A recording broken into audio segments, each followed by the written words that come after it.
Hi everyone.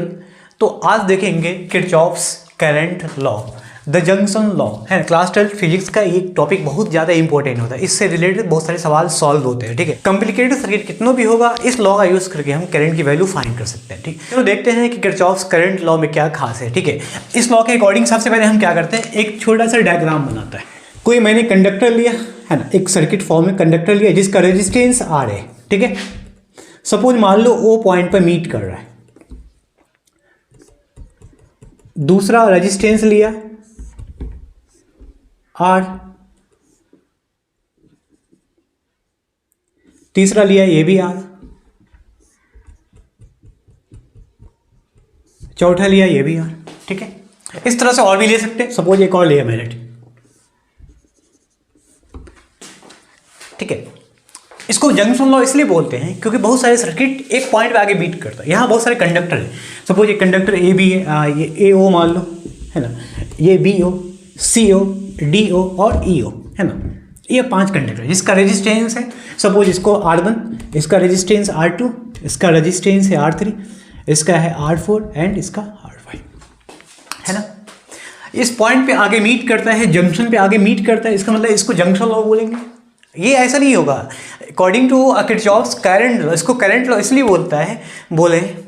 इसको current law इसलिए बोलते हैं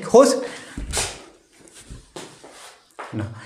अब क्या करेंगे कि मान लेते हैं कि इन सर्किट में हम कुछ करंट को इंटर कराते हैं। ठीक है, सपोज इसके थ्रू करंट I, यहाँ R1 के थ्रू करंट I1 पास हो रहा है और R2 के थ्रू करंट I2 पास हो रहा है, मीट कर रहा है। अब क्या होता है, कंडक्टर से होकर या इलेक्ट्रिक सर्किट से होकर जब करंट जाता है तो ऑब्वियसली किसको रास्ता निकलने का चाहिए, जाने का, निकलने का रास्ता चाहिए। एक पॉइंट पे जाएगा, अब वो वापस भी तो आएगा, तो ये तो जाएगा, लेकिन जाएगा कहाँ एक्चुअल में, ये दोनों करंट पॉइंट O पे मीट करेगा। ठीक है, अब इससे करंट सपोज मान लो I3 ये मीट कर रहा है।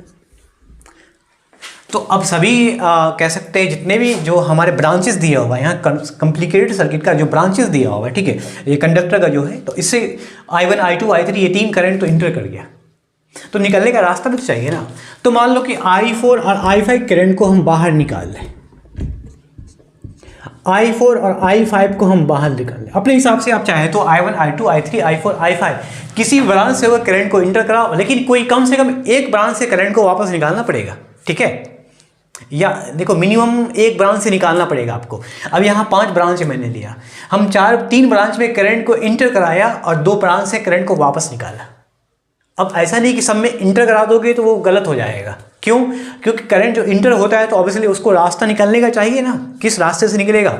तो यहाँ मैंने R5 और R4 से होकर करंट को वापस निकाला। तो लॉ यही कहता है कि जो टोटल सम ऑफ करंट होगा जिस पॉइंट पे मीट करता है, उसका जो सम और जितना करंट निकलेगा वो इक्वल होगा, उनके सम का इक्वल होगा। मान लो ये 2 एम्पियर का, ये 3 एम्पियर का, 5 एम्पियर करंट है। टोटल 5 3 8 2 10 एम्पियर का मिले। 10 एम्पियर का करंट पॉइंट O पर आके मिला और 10 एम्पियर का करंट इन दोनों से होकर फ्लो होगा। ठीक है, 4 6 ऐसे भी हो सकता है, 4 6 5 5 3 7 ऐसे भी हो सकता है, डिपेंड करता है उस पर।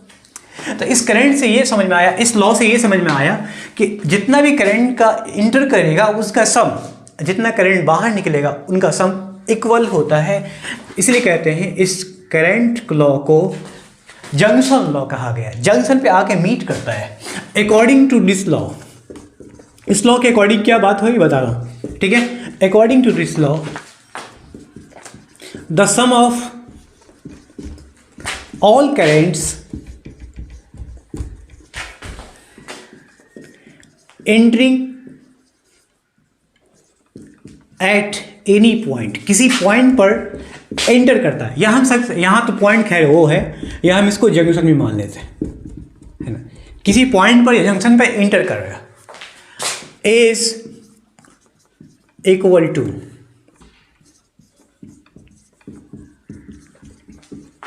The sum of all currents leaving the point. यहाँ पॉइंट ए तो हमें लिखा है, बट यहाँ पॉइंट ए एग्जाम्पल में माना है। ठीक है, समझ में आ गया।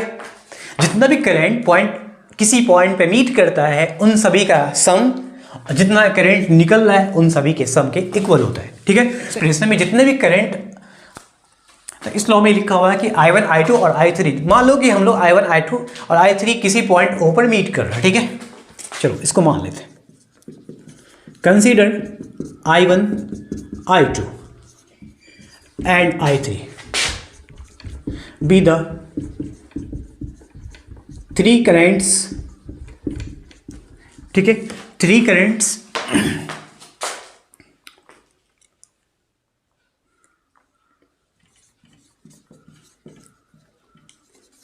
Entering at point P, at point O पे मीट करता है, इंटर कर रहा है, एंड I4 एंड I5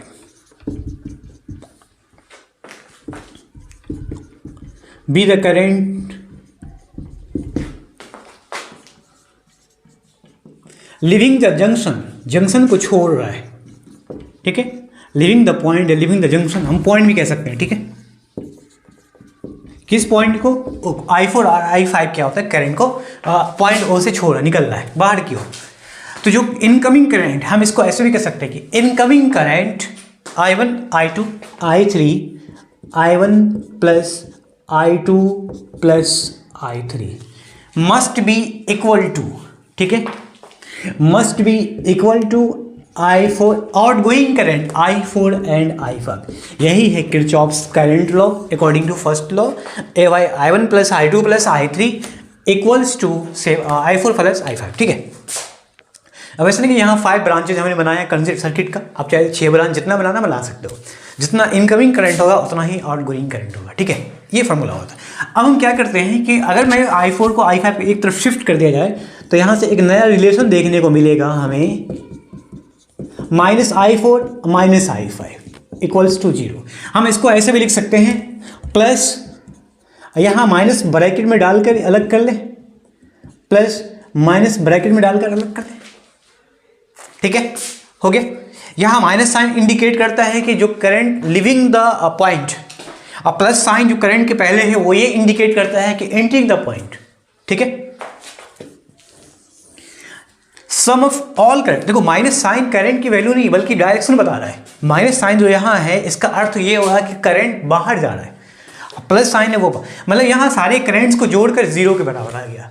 तो algebraic sum of all currents must be equal to 0 at any point. इसको हम ऐसे भी लिख सकते हैं, sigma IN equals to 0 where n equals to 1 2 3 4 n integers. ठीक है, पॉजिटिव इंटीजर होगा 1 2 3 4 5 6 7 एनीथिंग एल्स। ठीक है, तो सिग्मा IN बराबर 0। ठीक है, तो ये है आपका क्या, Kirchhoff's current law, junction law. ठीक है, तो कुछ क्वेश्चन लेके मैं आपको समझाता हूँ। देखो एग्जांपल के तौर पे मैं एक क्वेश्चन लेता हूँ और आपने इजीली वैल्यू फाइंड करेंगे, है ना। सपोज मैंने निकाला find I equal to what. ठीक है, एक डायग्राम दिया मैंने, ये पॉइंट है, 5 ओम का रेजिस्टेंस है। ठीक है,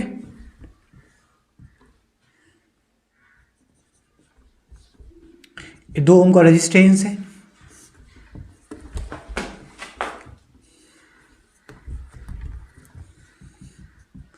यहाँ 10 ओम का रेजिस्टेंस है, ये 2 ओम का रेजिस्टेंस है। ठीक है, पॉइंट O पर सपोज ये करंट फ्लो रहा है यहाँ पर 5 एम्पेयर का, है ना, यहाँ 10 एम्पेयर का, यहाँ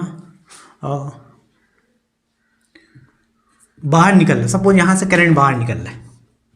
ठीक है, यहाँ से करंट बाहर निकाल ले, सपोज 2 एम्पेयर का, तो find the value of this current I। ठीक है, ये करंट I क्या होगा ये बताना, बहुत इजी सवाल है। डायरेक्शन मैंने दिखा दिया है, किरचॉफ्स करंट लॉ यूज करना इस डायग्राम में और I की वैल्यू फाइंड हो जाएगी। ये निकालना है आपको।